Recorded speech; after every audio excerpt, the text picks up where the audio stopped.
오늘 말씀의 본문은 여호수아서 1장 1절에서 8절 4절까지만 제가 읽겠습니다. 여호와의 종 모세가 죽은 후에 여호와께서 모세의 시종 눈의 아들 여호수아에게 일러 가라사대 내 종 모세가 죽었으니 이제 너는 이 모든 백성으로 더불어 일어나 이 요단을 건너 내가 그들 곧 이스라엘 자손에게 주는 땅으로 가라. 내가 모세에게 말한 바와 같이 물은 너희 발바닥으로 밟는 곳을 내가 다 너희에게 주었노니 곧 광야와 이 레바논에서부터 큰 하수 유브라데에 이르는 해쪽 속에 온 땅과 또 해지는 편 대해까지 너희 지경이 되리라. 여호수아 1장은 제가 가장 좋아하는 성경의 한 장입니다. 이 말씀은 막대한 임무, 그에 따라오는 중대한 책임감의 무게, 불가능해 보이는 문제의 강들 앞에서 그것을 건너기 위해 필요한 모든 것을 신앙인에게 가르쳐주는 대목이 있기 때문입니다. 오늘은 우리 물금센터를 교회가 창립 예배를 드린 지 정확히 1년이 되는 날입니다. 2017년 12월 2일 많은 분들이 이 자리를 꽉 차게 채워주셨습니다. 우리를 위해 기도해 주시고 하나님 앞에 이곳을 예배로 올린 기념일입니다. 평생 신앙생활을 해오셨던 집사님들, 권사님들 그리고 그들을 목양하셨던 존경스러운 목사님들과 전도사님들 모두 와주셔서 같이 찬양하고 기도했던, 그래서 이 좁은 공간이 울리고 꽉 차서 넘쳤던 것입니다. 그런 감격의 예배에서 우린 곧바로 광야의 현실에 부딪혔습니다. 그런 우렁차고 든든했던 동역자들과 선배들, 성도님들의 기도의 함성에서 이 자리는 두 명의 소리만 들리게 되었죠. 두 명의 찬양 소리, 두 명의 기도 소리. 우린 개척 사역이 쉽지 않을 것이라는 것을 각오했었습니다. 무조건 교회를 열면 전도가 되고 영혼이 오리라 생각지 않았습니다. 아니 그 반대로 지금부터 시작하는 사역은 가장 힘들고 어렵고 더디 갈 수 있다는 생각으로 이곳에 왔던 것입니다. 하나님의 인도하심에 우리가 나아가면 가나안 땅이 아니라 광야가 나올 것을 기대하고 있었다는 것입니다. 광야라는 곳은 메마르고 부족하고 삶의 윤택함이 빠져있는 곳입니다. 피곤하고 지치고 쉽지 않은 곳입니다. 이스라엘이 애굽에서 나왔을 때 바로 약속의 땅으로 들어갔던 게 아닙니다.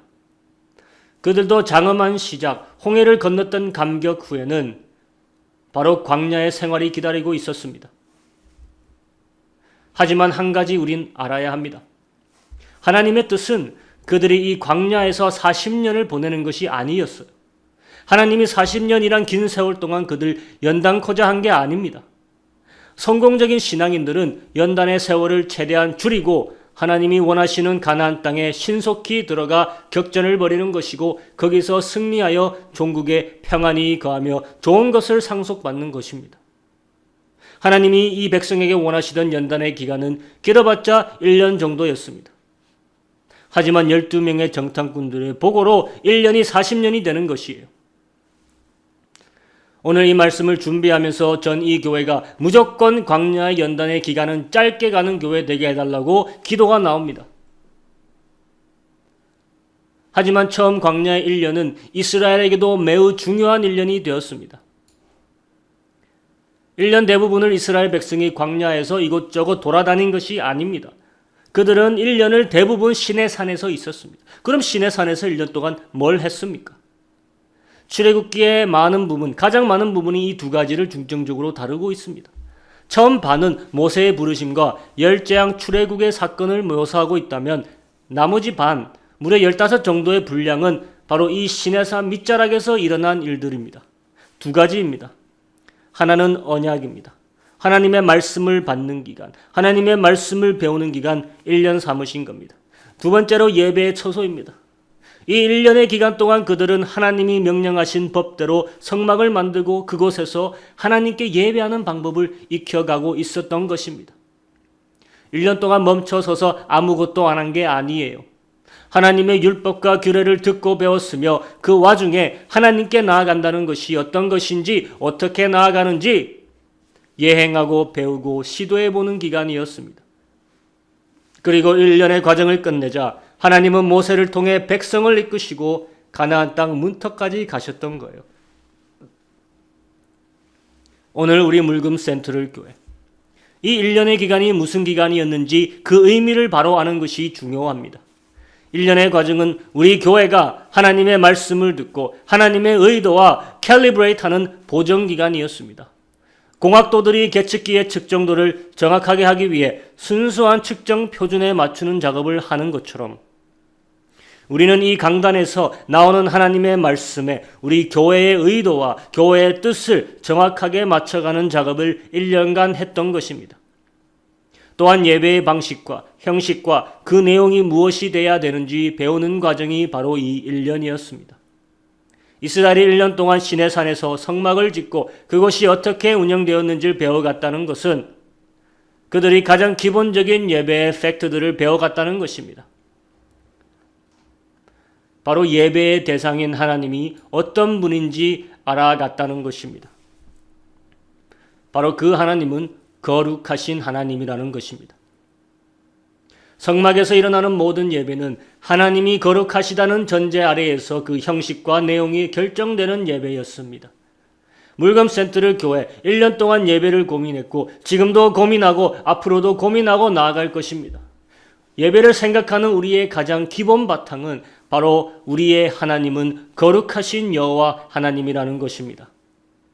그를 모시는 천사들이 밤낮 쉴 새 없이 찬양하는 곡제의 내용 다른 거 없습니다. 거룩 거룩 거룩 전능하신 이여 그는 거룩하시다는 것. 세상에서 드리는 어떤 예배가 하나님의 거룩을 전제로 드려지고 있습니까? 어떤 우상이 자신이 거룩하다고 그 숭배자들을 예배로 초청합니까? 하나님만이 거룩의 타이틀을 가지고 계십니다. 누구한테도 그 타이틀을 양보하지 않으십니다. 우린 1년 동안 하나님의 거룩성을 배웠고 이제 예배의 모든 요소들이 하나님의 거룩성을 전제로 캘리브레이트 돼가고 있는 것입니다. 1년이 바로 이런 기간이었습니다. 이스라엘은 이것을 1년 동안 배웠어요. 그런데 건너가지 못했습니다. 뭔가가 결핍됐던 것입니다. 아마 믿음이라고 많은 사람이 얘기할 것입니다. 12명의 정탐꾼들, 그중 10명이 믿음이 없었던 거 확실합니다. 하지만 더 본질적인 것으로 우린 다가가기 원합니다. 오늘 다시 이스라엘을 거느리고 가나안 땅에 다시 들어가는 이 시점에서 하나님은 여호수아에게 무엇을 요구하십니까? 담대함입니다. 담대함은 믿음이 있으면 담대할 수 있습니다. 하지만 어떻게 해야 믿음이 나느냐 이게 이슈이죠. 우리 물금센터를 교회가 요단강을 건너 격정지에 들어가 싸워 이길 기회를 얻기 위해서는 담대함이 필요한 게 확실해요. 그 말은 남다른 믿음이 필요하단 말입니다. 하지만 믿음이 거저 생깁니까? 그 믿음을 잡아줄 앵커, 닻이 무엇이냐 이거예요. 오늘 여호수아가 건너야 할 요단강을 보기 원합니다.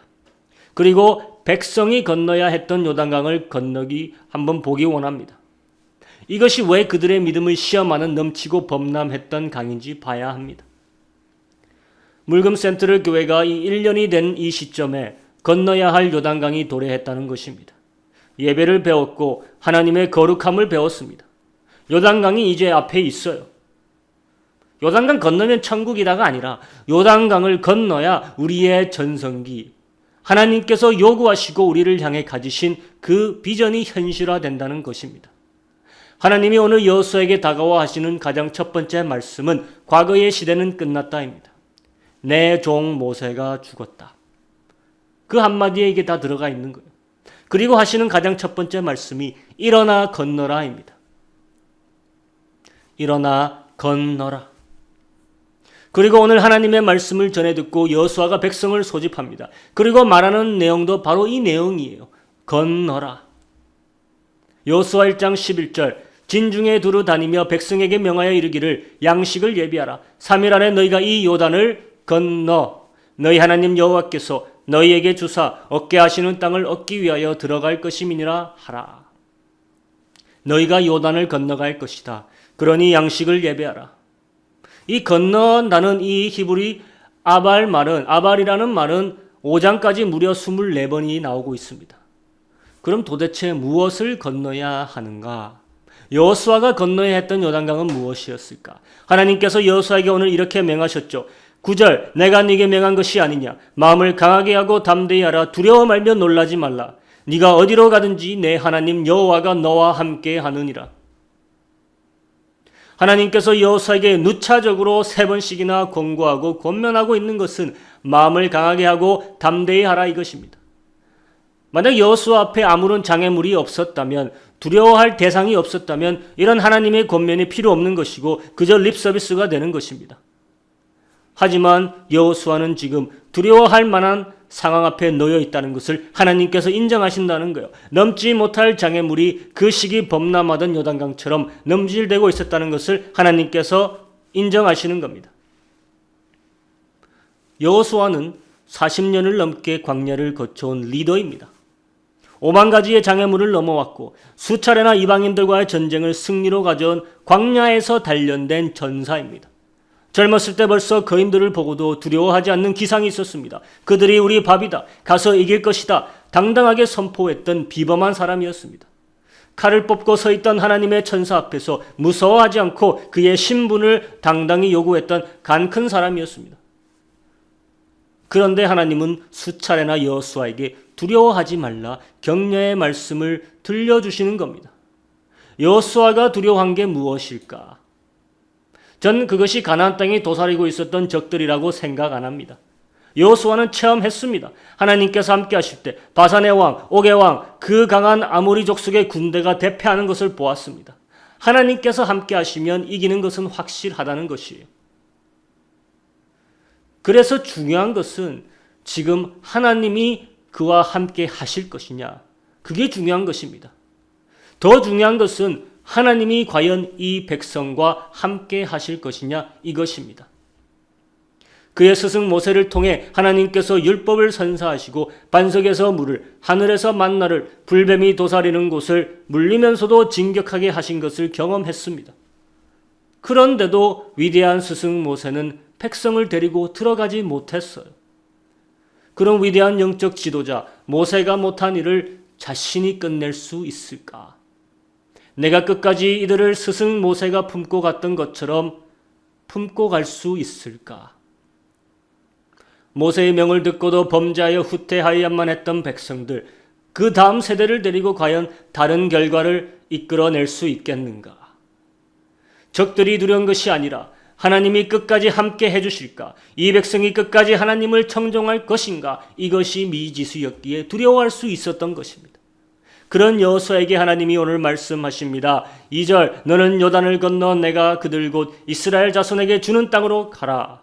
5절 너의 평생에 너를 능히 당할 자 없으리니 내가 모세와 함께 있던 것 같이 너와 함께 있을 것입니다. 내가 너를 떠나지 아니하며 버리지 아니하리니 마음을 강하게 하라 담대히 하라. 너는 이 백성으로 내가 그 조상에게 맹세하여 주리라 한 땅을 얻게 하리라. 이 땅을 얻게 하리라. 나 주 여호와 하나님이 너를 떠나지 아니하며 버리지 아니할 것이라. 그러기에 요단을 건너가라. 버려질 두려움에 대한 불안함 넘어가라는 것입니다. 내가 부족할 수 있기에 포기되어질 무서움 건너가라는 것입니다. 하나님 오늘 선포하십니다. 이 세대를 내가 포기하지 않을 것이고 이 세대를 이끌고 가는 여호수아 너는 내가 결코 버리지 않을 것이다. 다만 한 가지 조건만 충족이 된다면 이 모든 것이 가능하다는 것이에요. 1장 8절 이 율법책을 네 입에서 떠나지 말게 하며 주야로 그것을 묵상하여 그 가운데 기록한 대로 다 지켜 행하라. 그리하면 네 길이 평탄하게 될 것이고 그리하면 네가 형통하리라. 내 말을 네가 지켜 행하면, 내 말을 네가 끝까지 붙들고 놓지 않으면 결코 떠나지 아니하리라. 언약인 것이죠. 여호수아는 이 언약 하나님의 말씀을 붙들고 이제 담대할 수 있는 믿음을 가질 수 있게 되는 것입니다. 하나님이 함께 하신다는 약속, 내가 내 말을 지키면 바로 이것이 우리를 요단으로 건너가게 할 하나님의 능력입니다. 우리 교회가, 우리 성도들의 삶이 앞에선 거대한 장애물로 인해 실패의 두려움이 엄습해 올 때 바다의 배처럼 흔들리는 이 마음을 믿음으로 잡아주는 닻이 무엇냐 물으신다면 바로 이것입니다. 하나님의 말씀을 지키면 건너갈 수 있다. 바로 이 언약입니다. 네가 좌로나 우로나 치우치지 않고 내 율례와 법도를 지키며 굽었던 길이 평탄케 될 것이라. 우리가 평탄케 하려고 땅을 다지고 개간하는 것이 아니라 하나님이 도로 공사를 해주신다는 겁니다. 그럼 오늘 백성이 건너야 했던 요단이 무엇일까? 오늘 백성에게 요단강을 건너가라 하시는 하나님의 지침이 반복돼서 강조되고 있습니다. 여호수아서 3장 4장에 걸쳐서 하나님이 계속 말씀하고 계십니다. 그냥 홍해 때처럼 지팡이를 짚고 손을 들어 물을 가르셔서 지나게 하시면 됩니다. 하지만 제사장이 어떻게 해야 될 것에 대해 설명하고 있고 백성이 건너고 제사장이 건너고 나서 뭘 해야 되는지 여호수아에게 명령하고 있고 여호수아는 다시 백성에게 명령하는 장면이 반복돼서 오버랩돼서 나오고 있습니다. 그러니까 이 장을 혼자서 읽다 보면 헷갈리게 돼요. 한번 가보겠습니다. 여호수아서 4장 1절 온 백성이 요단 건너기를 마침에 여호와께서 여호수아에게 일러 가라사대 백성의 매 지파에 한 사람씩 12사람을 택하고 그들에게 명하여 이르기를 요단 가운데 제사장들의 발이 굳게 선 그곳에서 돌 12를 취하고 그것을 가져다 오늘 밤 너희의 유숙할 그곳에 두라 하라. 이스라엘 자손들이 여호수아의 명한 대로 행하되 여호와께서 여호수아에게 이르신 대로 이스라엘 자손들의 지파수를 따라 요단 가운데서 돌 12를 취하여 자기들의 유숙할 곳으로 가져다 거기 두었더라. 여호수아가 또 요단 가운데 곧 언약궤를 맨 제사장들의 발이 선 그곳에 돌 12를 세웠더니 오늘까지 거기 있더라. 자, 이 본문의 말씀을 읽었을 때 요단강을 이 백성들이 건넌 것 같습니까? 아닌 것 같습니까? 1절에서 9절까지를 읽었다면 건넌 것이라는 것을 알 수가 있습니다. 4장 1절 온 백성이 건너기를 마침에 3절 제사장들이 섰던 그곳에 12돌을 취해 가지고 온 것이 나옵니다. 다 건너간 것이에요. 그런데 10절을 한번 가봅니다. 10절 궤를 맨 제사장들이 여호와께서 여호수아에게 명하사 백성에게 이르게 하신 일 곧 모세가 여호수아에게 명한 일이 다 마치기까지 요단 가운데 섰고 백성은 속히 건넜으며 11절 모든 백성이 건너길 마친 후에 여호와의 궤와 제사장들이 백성의 목전에서 건넜으며 르벤 자손과 각 자손과 므낫세 반 지파는 모세가 그들에게 이른 것 같이 무장하고 이스라엘 자손들보다 앞서 건너갔으니 4만 명가량이라. 무장하고 여호와 앞에서 건너가서 싸우려고 여리고 평지에 이르니라. 건너가는 장면 이것이 계속 나오고 있습니다. 분명 1절에서 9절 건너간 거 우리가 봤어요. 그런데 10절에서 11절을 보면 건너가는 일이 그제야 마무리되고 있습니다. 모든 백성과 여호와의 궤와 제사장들이 건넜다라고 말하고 있습니다. 자, 여기까지 보면 이제는 다 건넜겠죠. 여리고 평지에 이르렀다고 4장 13절에 얘기하고 있습니다. 그런데 15절로 가봅니다.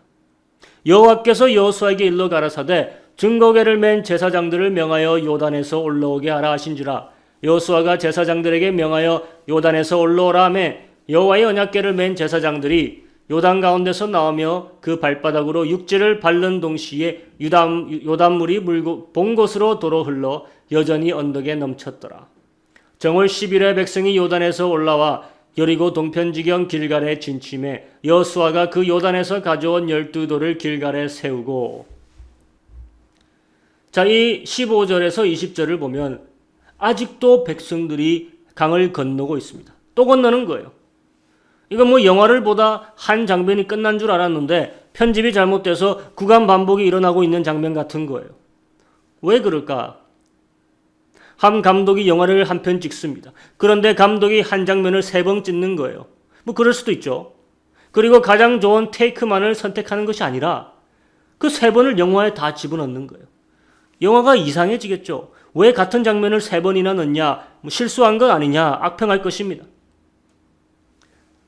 하지만 분명해지는 건 하나 있습니다.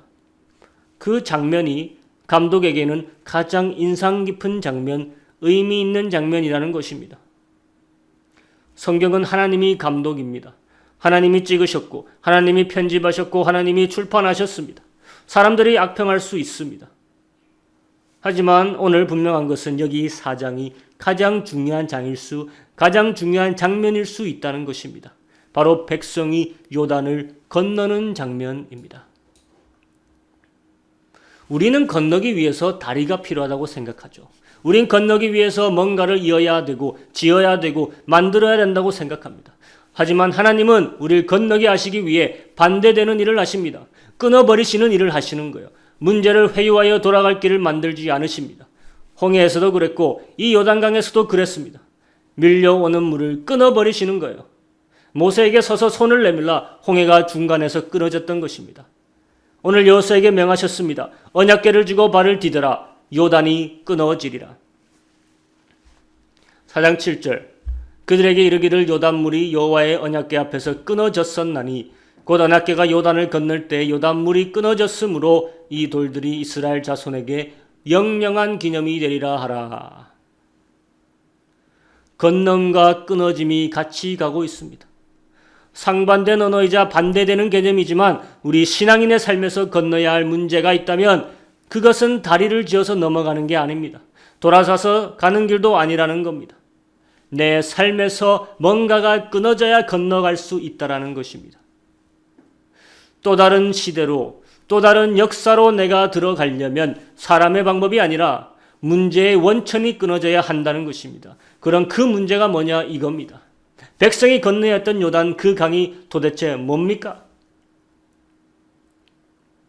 오늘 하나님은 돌을 취해서 길갈로 가져가라 했습니다. 그 돌들이 상징한 것은 요단강의 끊어짐입니다. 길갈에 와 있는 백성을 함께 봅니다.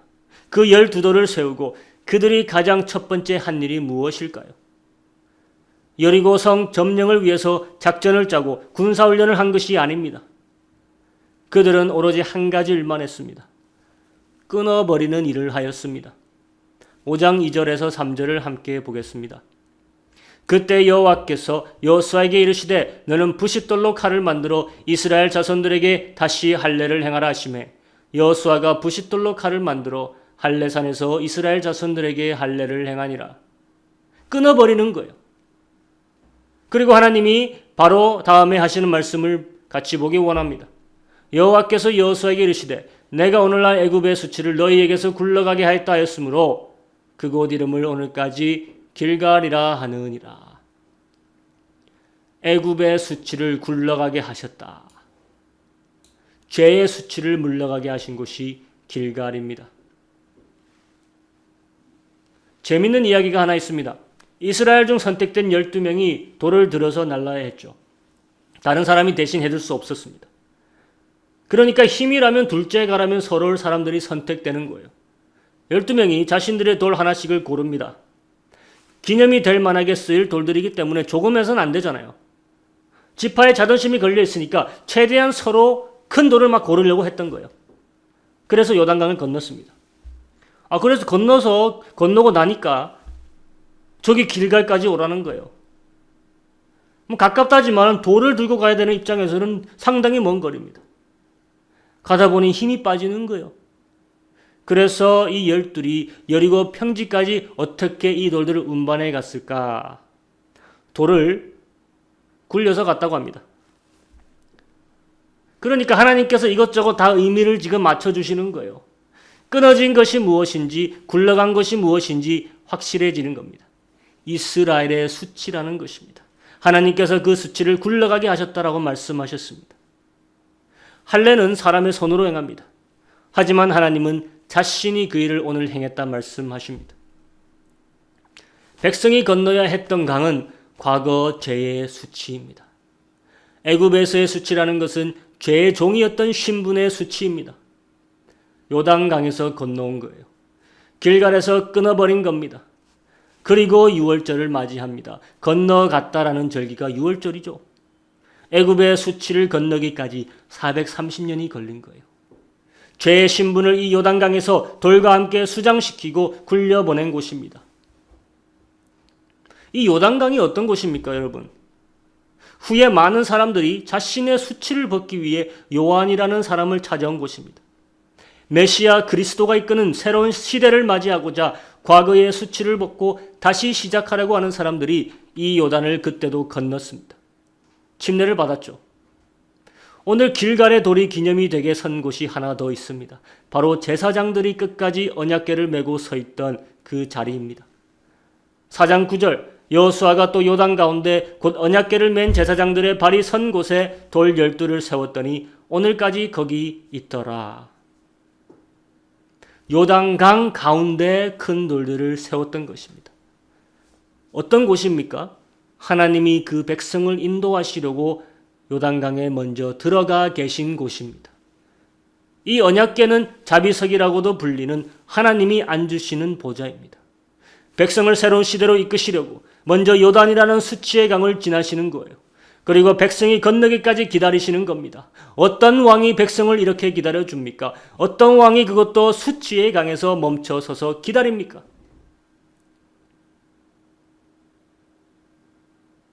저는 예수님께서 이곳 언약궤가 서 있던 곳에서 침례를 받았다 한들 놀라지 않을 것입니다. 그의 교회를 인도하시려고 그가 먼저 수치의 강을 건너신 것. 수치가 없으신 분이 굳이 그 강에 들어가신 거예요. 요단강의 길이가 무려 250km가 되는데 하필 예수님이 요단강에서 침례를 받으신 곳이 여리고성 맞은편 강가였다는 것입니다. 우연이 아니겠죠. 필연인 것입니다. 예수께서 교회를 위해 먼저 수치를 담당하시고 수치를 걷어가신 거예요. 구약이나 신약이나 동일합니다. 수치의 강, 바로 이 요단. 요단의 원래 의미는 내려가는 자라는 뜻입니다. 요단이 북쪽 갈릴리 바다 쪽 위에서 시작해서 내려가서 어디까지 내려가느냐? 세상에서 가장 낮은 지대로 내려갑니다. 죽음의 바다, Dead Sea, 사해라고도 합니다. 우린 가만히 있으면 이 죄의 수치에 떠밀려서 죽음의 바다까지 가는 거예요.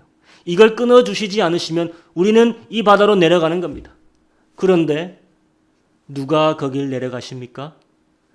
이스라엘의 하나님, 이스라엘의 왕이 수치의 강에 먼저 들어가셔서 백성에게 길을 내주시고 그들의 수치를 몰아내셨고 끊어 없어 버리셨습니다. 백성의 수치는 그들의 우상의 문제였고 그들의 신분의 문제였고 그들의 순종치 않는 마음의 문제였습니다. 이것을 건널 방법이 없어요. 누가 먼저 가주시지 않으면 하나님의 언약궤, 하나님의 자비석, 하나님의 말씀 로고스가 가주시지 않으면. 이제 원점으로 돌아옵니다. 여호수아가 건넜던 두려움의 요단강도 하나님이 주신 말씀으로 건넌 강입니다. 백성이 건넜던 요단강도 말씀을 따라 건넜던 강이에요. 우리 물금 센트럴 교회, 이것은 우리 자신이고 우리 한 명 한 명이 말씀의 언약으로 이어진 공동체입니다.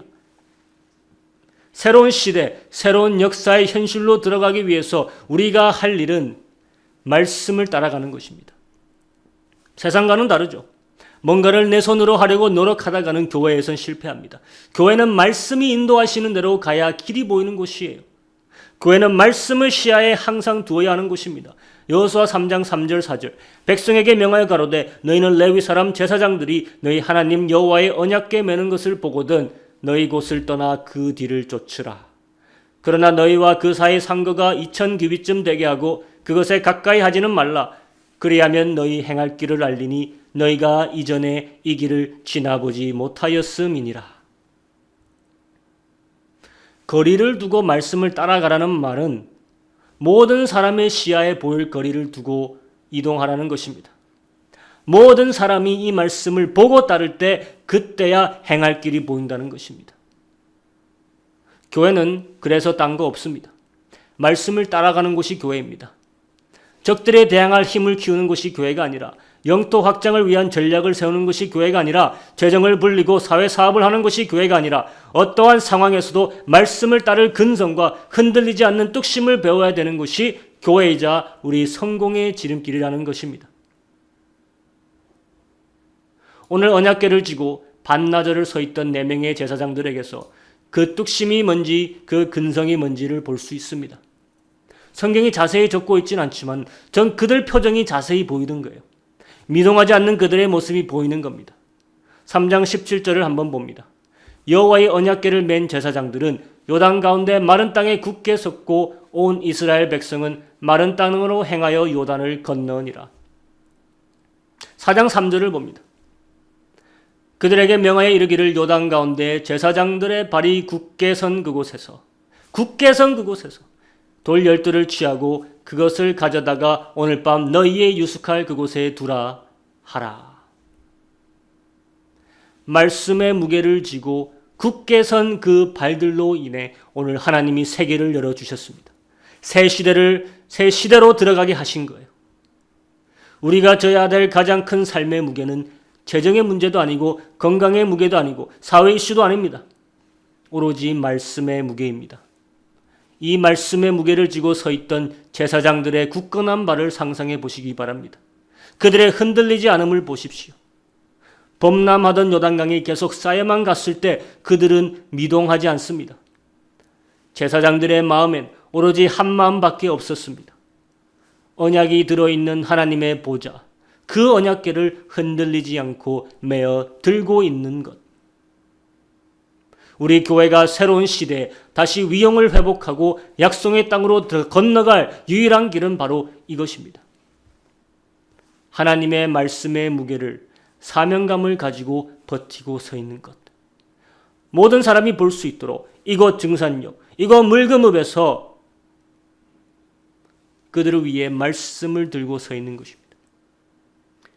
그럴 때 그들에게도 건너야 할 길이 보이는 것이고, 그럴 때 수치의 강을 건너려고 백성들이 다가오는 것입니다. 이제 이 시간 우리 눈을 감고 기도하기 원합니다.